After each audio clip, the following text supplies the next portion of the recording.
Disclaimer: this podcast is for informational and educational purposes only.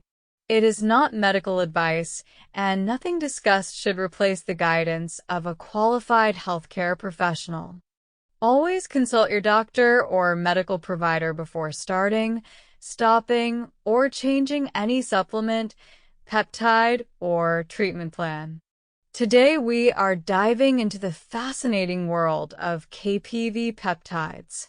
KPV is a naturally occurring tripeptide, which means it is made of 3 amino acids: lysine, proline, and valine.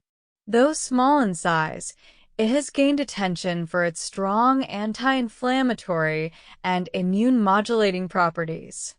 This peptide is found within a larger protein called alpha-melanocyte stimulating hormone, or alpha-MSH. Researchers discovered that KPV retained some of the most important biological functions of alpha-MSH, but in a smaller, more stable package.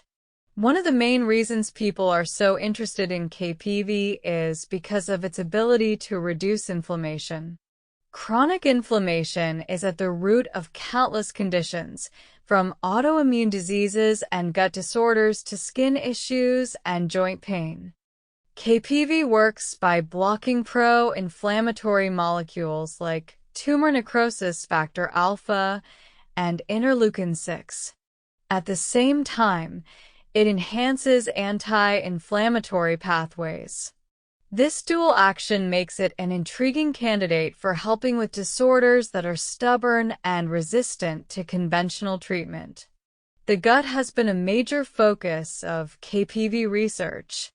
Conditions like ulcerative colitis, Crohn's disease, and irritable bowel syndrome are marked by painful, ongoing inflammation. In animal studies and early human trials, KPV has shown promise in calming the gut lining, promoting healing, and reducing flare-ups. The peptide seems to strengthen the intestinal barrier, which prevents toxins and bacteria from leaking into the bloodstream. This is crucial because a leaky gut can trigger widespread inflammation and worsen autoimmune symptoms. Beyond the digestive system, KPV may also be useful for skin health. It has been studied for conditions like psoriasis, dermatitis, and even wound healing. The peptide's anti-inflammatory nature makes it appealing for calming redness, irritation, and swelling. Some people explore topical forms of KPV, applying it directly to the skin in creams or gels. The local effect can help target specific problem areas without requiring systemic use. Another area of interest is its potential in joint health. Inflammation in the joints is painful and destructive, whether it's from arthritis, injury, or overuse.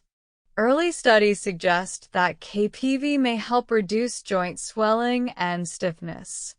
While more research is needed, the mechanism makes sense because the peptide interferes with pathways that drive tissue damage.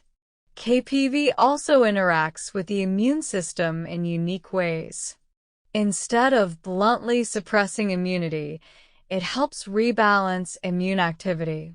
In autoimmune conditions, where the immune system mistakenly attacks the body's own tissues, KPV may help restore harmony. On the other hand, in situations where the immune system is underperforming, KPV might help bring it back online. This balancing effect is what makes it different from many traditional anti-inflammatory drugs, which often come with significant side effects. Dosing and delivery methods for KPV vary. It can be administered through injections, orally in capsules, or topically. Each route of administration has its own advantages and limitations. Oral dosing is convenient, but some peptides struggle with absorption in the gut. Injections provide more direct availability, while topical application may be best for localized skin issues. Researchers are still exploring the most effective methods, and optimal dosing guidelines are not yet firmly established. As with many peptides, safety and long-term effects are still being studied. KPV is naturally derived, which suggests it may have a favorable safety profile, but it is still important to proceed cautiously. Because it influences immune function, people with certain health conditions should be especially careful and work closely with medical providers. The potential benefits of KPV are exciting, but it is not a miracle cure. It is a tool that may be helpful in the right context, and like all tools, it depends on how and when it is used. Science is still uncovering how best to harness its power. Beyond health and medicine, researchers are even looking at the role of peptides like KPV in enhancing recovery for athletes and people under physical stress. By reducing inflammation and supporting tissue repair, it may shorten recovery times and improve resilience. That said, much of this is still early-stage investigation.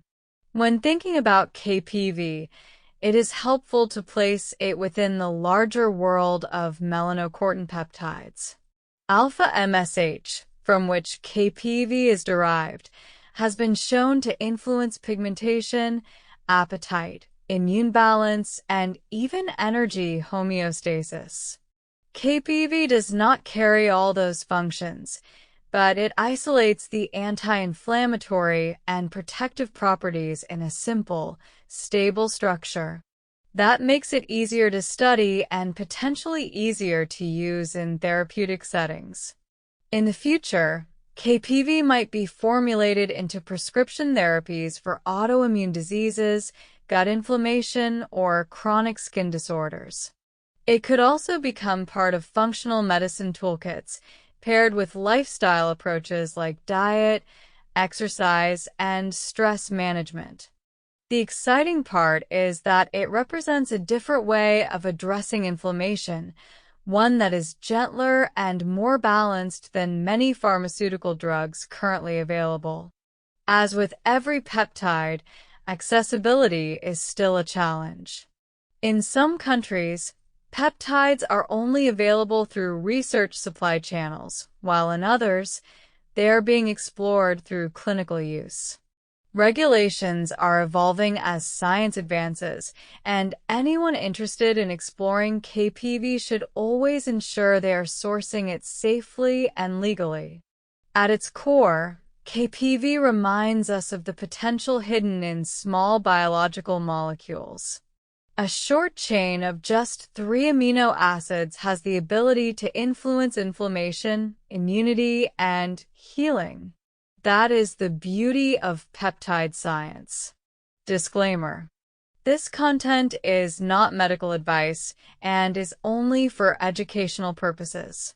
Always consult a licensed healthcare provider before considering peptides or supplements of any kind. Thanks for listening, keep learning, and stay curious.